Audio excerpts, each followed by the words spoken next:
কালকে ছিল ছেলের স্কুল বান্ধবীর জন্মদিন। তো সকালবেলা স্কুল যখন ছুটি হলো তখন গুড্ডুর পছন্দ মতো একটা গিফট কিনে তারপরে বাসায় আসছিলাম, রান্নাবান্না করে খাওয়া দাওয়া করে তারপরে রেডি হয়ে যাচ্ছি।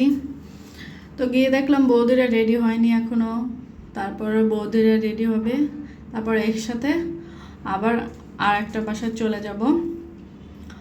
তো ছেলে পেলে খুব মজা করেছে। এসে দেখি বার্থডে গার্লকে সাজাচ্ছে, সাজানো কমপ্লিট। আর এই যে একটা পাকনা বুড়ি এ সবাইকে আনন্দ দিচ্ছিল আর সবাই হাসাহাসি করতেছিল। তো তাদের একটু পরেই কেক কাটা শুরু হয়ে গিয়েছিল। অনিমেষ তো অনেক খুশি, কিন্তু অন্য অন্য জায়গায় গেলে খুব দুষ্টামি করে। আজকে বাসা থেকে বলে দিয়েছিলাম, যদি তুই ওই বাসায় গিয়ে দুষ্টামি করিস তাহলে পাছা কিন্তু বাসায় এসে লাল করে দেব। তো একদম ভদ্রভাবে চুপচাপ বসেছিল।